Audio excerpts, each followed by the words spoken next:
Hello and welcome to the Caregiving Soul. I'm your host, Dannelle LeBlanc. In celebration for National Family Caregivers Month, we're releasing 2 mini-sodes focused on strategies to create empowerment in our caregiving experience.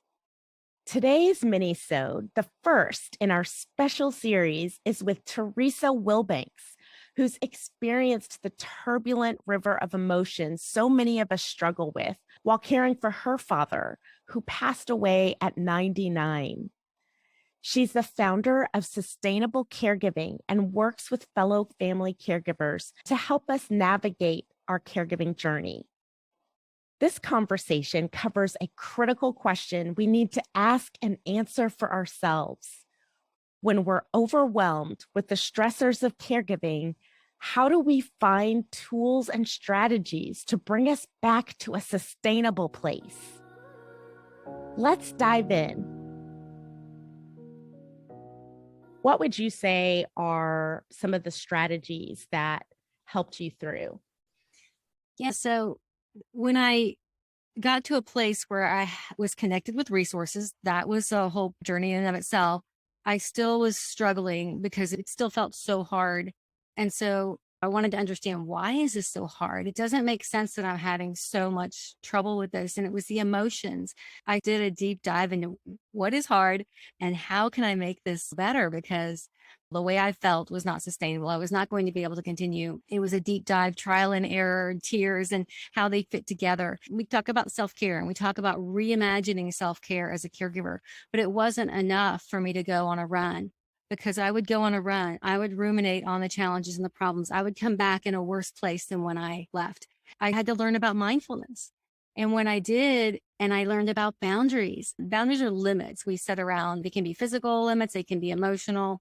And I was able to set boundaries. And when I went on that run, I was not going to think about the worries and I was going to be mindful. All of a sudden, the runs worked. I came back and felt refreshed and rejuvenated. And actually, because I was not worrying, I was solution oriented and things were coming to mind. So that was amazing. Journaling was a strategy. And that helped tremendously, being able to get the thoughts out on paper. I was obsessed at one point. I had 3 journals and it was fantastic. And they each had their own purpose.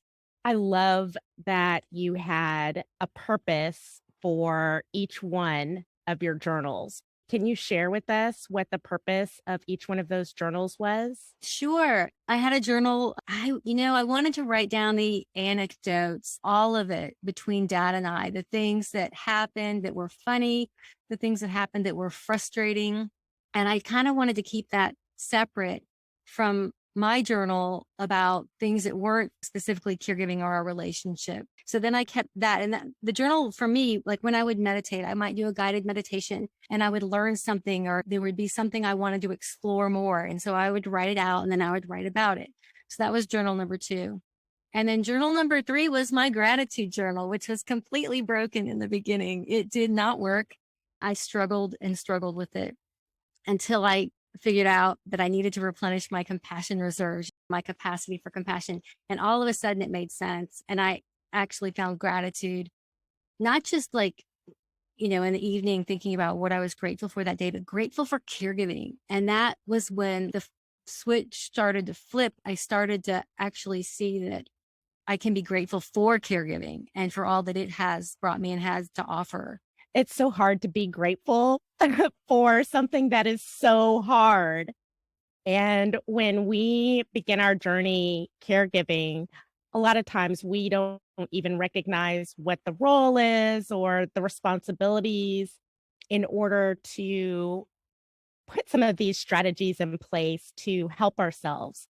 What would you say are some of the more universal roles and responsibilities of a family caregiver that can help us to recognize our role? Oh, that's interesting that you say help us recognize our role, because I didn't connect to the term caregiver. I was just a helper. And that was kind of the role. And these were my responsibilities. Well, then he had a stroke. He's in the hospital. And I feel like at that moment, I connected to the term caregiver when I was handed that packet of papers from the social worker. And I'm like, what is this? Well, these are some services you might need when your dad comes home. I think connecting to the term caregiver is powerful because when we do that, we can accept that there are resources out there to help us. And we can accept that we're going to need support emotionally, down the road, whether that's a counselor, whatever that is, we can start to get those supports before we get burned out. It's a process to define what support looks like.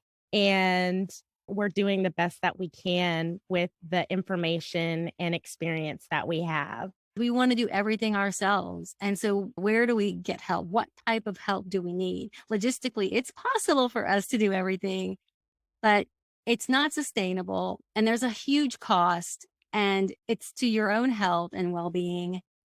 With 53 million caregivers out there, they are all feeling that there's something wrong with that because there's so many folks who've been through it. And then they, like me, look back and say, it didn't have to be that hard if I had just known that these resources were there. That disconnect from resources, not being aware that there is help, is a big part of what creates the logistical strain. You're so right about that. It's not that we don't have the existing skills or we don't have the ability to figure it out or to learn. It's that we don't even know it exists. I mean, where do you start? So, Theresa, when we come to you with these types of caregiving stressors and uncertainties, what are some of the steps that you recommend to help us find solutions to make caregiving more sustainable? I think caregivers come to me in two states usually. One is there's a crisis. And if there's a crisis, and an example recently is someone whose father just had a stroke, and that's when she's in touch with me. There are definitely things that we need to address when that happens. And that is to look at the resources, look at the different facilities, look at what's going to be the best fit for her dad.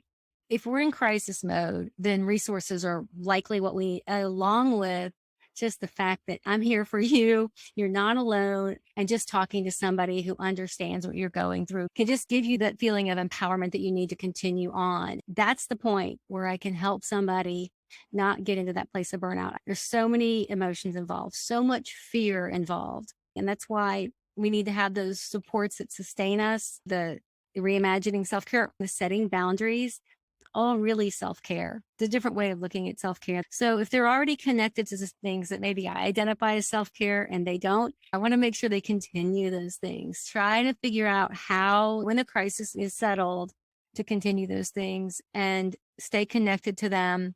And then maybe layer in a few more that might be helpful. When I work with someone, I try to just listen, and understand what's going to help them and not share too much at once because it's overwhelming, and just help them get to a place where they are feeling good about taking care of themselves while they're taking care of their family member.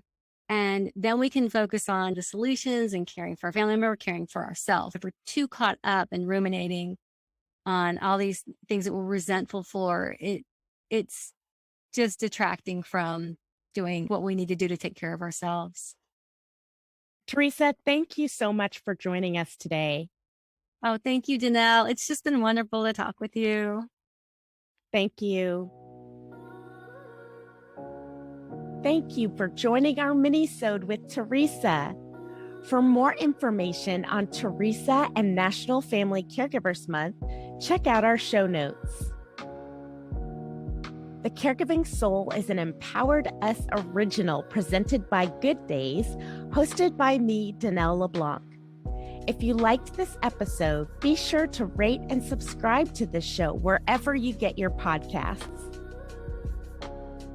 And remember, the right care includes care for you.